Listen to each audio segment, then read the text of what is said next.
Superiority is, I think, the troubling word we've all got here, and a couple of my predecessors have already mentioned this. You don't have to go very far in Britain, or the West in general at the moment, to find people's unwillingness to assert the superiority of their values. But they know the superiority of their values because they live with the superiority of their values. I talk at a lot of campuses, and I was at one last night in London where a student got up and started protesting because I had said that an Islamist government was of itself a bad thing, which I think it is. I just said to this student, and it's not a hard question you'd have thought to ask, I just said, well, name me one Islamist government state that you would want to live in.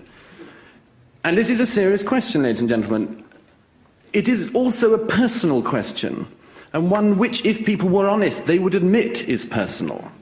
As a gay man, there's not a country that's run by Muslims which I could live in.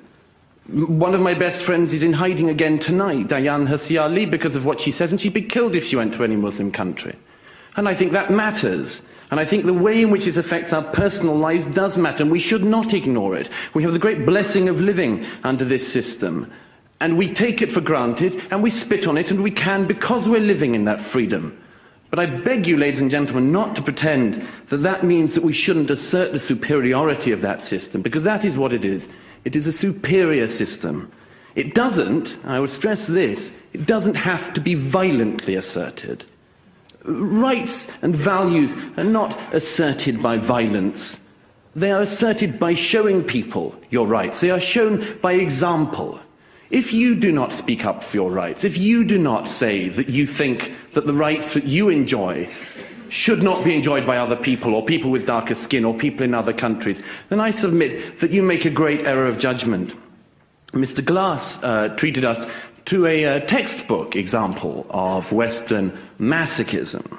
And I know some people in the hall enjoy that, because some people laughed and clapped when he cited Western civilization and epitomized it by what? World War, Nazism, Abu Ghraib, Guantanamo.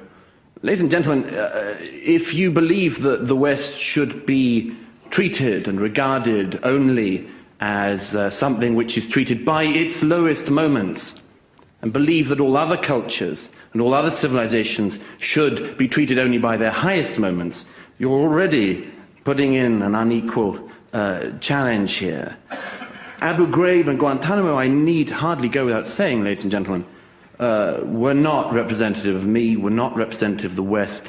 And the great difference that can't be cited, can't be reiterated enough, the great difference is that Lindy England is in prison. She is in prison and did not speak for the West. She was imprisoned and found guilty in the West, by the West, for the West. That matters, ladies and gentlemen, and it can't be stressed enough. Mr. Aranovich has already done this. But in Iran, when a couple were shot the other week for holding hands when not being married, the courts congratulated them. Ladies and gentlemen, it does not need you to want to assert your morals violently, to say that that stinks and we will not be a part of it. Mr. Ramadan then went on, and I think this is an important thing to talk about, to immigrants. He did exactly the same thing that Mr. Glass did.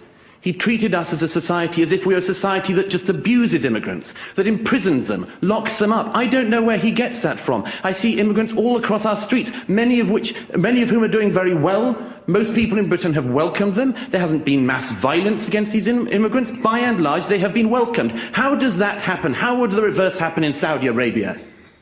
How would the reverse of that happen in any Islamic culture? Why is it that every Jew in the Middle East has had to go to Israel?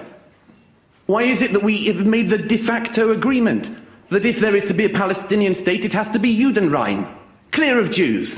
Because we treat them by a different standard, ladies and gentlemen, and we know it, and we will not do what we need to do, which is to say this is what works for us, and this is, we believe, what could work for other people. Mr. Ramadan said that we need dialogue. I agree. Everyone agrees we need dialogue.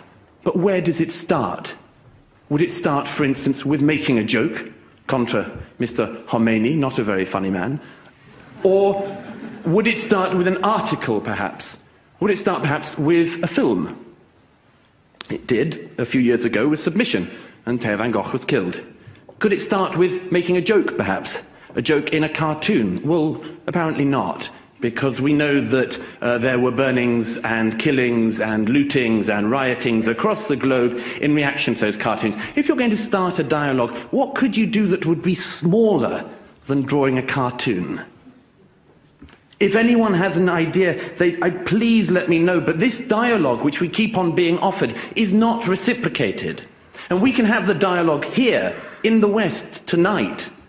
But how many of the countries that will be talked about by the other side could we have the same dialogue in? We get to discuss our failings because we are in the West. We get to analyse our failures because we are here, and I think that matters.